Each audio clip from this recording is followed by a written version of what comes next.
sekarang kita masih di rangkaian listrik.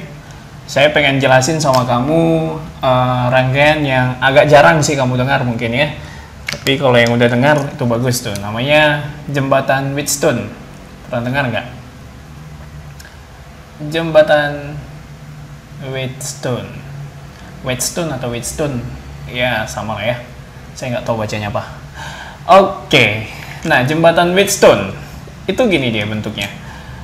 Bentuknya tuh kayak belah ketupat gitu. Jadi ada hambatan totalnya 5 buah dia. Rangkaiannya gini. Tapi nggak selalu begini sih bentuknya. Tapi biasanya digambarkan bentuknya begini. Nah, ada 5 buah dia. Jadi ini nanti hambatannya R1, R2, R3, R4, yang ini R5. Terus di sebelah sini dihubungkan dia ke kawat konduktor, kemudian dihubungkan dia ke baterai. Baterainya di sebelah situ. Nah, inilah jembatan Wheatstone namanya. Nah, supaya ini jadi jembatan Wheatstone syaratnya ada. Syaratnya itu nanti nilai arus yang mengalir di hambatan R5 ini sama dengan 0, gitu dia. Jadi kalau nilai arus yang mengalir pada hambatan R5 ini tidak sama dengan 0, ini namanya bukan jembatan Wheatstone. Itu jadi jembatan biasa aja, jembatan rangkaian paralel aja, rangkaian campuran, sorry. Nah, kalau nilai arus yang mengalir di tengah ini nilainya sama dengan 0, maka kamu nanti bisa hilangin nih hambatan R5 ini. Jadi jembatannya ini bisa kamu sederhanakan, bentuknya jadi begini. Jadi hanya sisa 4 hambatan aja. Gitu, kemudian gini, kemudian ada lagi satu di sini ya. Jadi tengah-tengah ini nggak ada lagi nih. Ini tinggal R1, R2, R3, R4, R5-nya nggak ada lagi.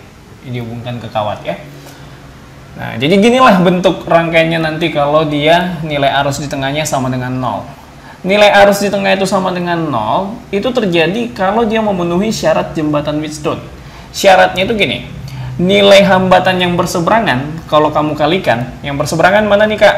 R1 sama R3, R2 dengan R4 itu berseberangan. Kalau nilai hambatan yang berseberangan kamu kalikan, dan nilainya sama, baru dia memenuhi rumusan jembatan Wheatstone. Jadi kalau R1 kali R3, itu sama dengan R2 kali R4, jadilah jembatan Wheatstone dan bisa kamu sederhanakan rangkaiannya jadi begini. Kalau udah begini, ya berarti R1 dan R2 ini sekarang hubungannya seri. Kemudian R3 dan R4 ini hubungannya juga sekarang menjadi seri karena tidak bercabang. Kemudian hasil serinya R1 dan R2 ini itu kamu paralelkan dengan hambatan seri dari R3 dengan R4. Itulah hambatan totalnya, ya. Oke. Jadi gitulah cara mencari jembatan Wheatstone. Contohnya gini lah ya. Saya bikin. Saya punya, gitulah jembatannya. Kemudian di sini saya bikin nilainya 1 ohm. Di sini nilainya 4 ohm. Di sini nilainya 2 ohm. Di sini nilainya 2 ohm. Kemudian di tengah-tengahnya ada hambatan 5 ohm. Pertama cek dulu. Coba kali dulu nih. 1 ohm dikali 4 ohm sama nggak dengan 2 ohm dikali 2 ohm? Sama ya, 1 kali 4 sama dengan 2 kali 2. Berarti ini jembatan Wheatstone. Kalau ditanya, berapa hambatan pengganti dari rangkaian ini nanti, R totalnya keseluruhan, maka yang 5 ohm ini bisa kamu hapus dulu. Kamu serikan dulu yang 1 ohm sama 2 ohm. Kalau kamu serikan yang 1 ohm sama 2 ohm, berarti kamu punya rangkaiannya nanti kan jadi begini aja nih. Sederhanakan, ini jadinya 1 tambah 2. Kalau seri kan R totalnya ini jumlah kan. Ini 3 ohm. Kemudian 4 tambah 2, ini diserikan juga. Ini hasilnya 6 ohm. Sudah. Maka kamu carilah R totalnya sekarang dengan memparalelkan 3 dengan 6. Berarti 1 per R total sama dengan 1/3 ditambah dengan 1/6. Ya. Sama kamu penyebutnya jadi 6 semuanya. Kalau ini jadi 6, berarti yang di atasnya ada 2 ya pembilangnya. Berarti R totalnya nilainya sama dengan 6 dibagi 3 sama dengan 2 ohm. Inilah R total dari jembatan Wheatstone untuk contoh soal yang saya berikan di sini.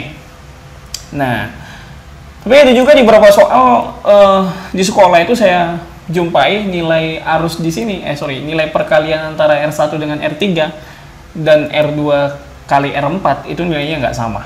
Artinya nilai arus di tengah-tengah ini nggak nol. Jadi nggak bisa dihilangin lah, dicoret gitu ya. Nah, jadi kalau nilainya nggak sama hasil perkaliannya, gimana cara ngerjainnya, Kak? Cara ngerjainnya nanti pakai rangkaian star delta.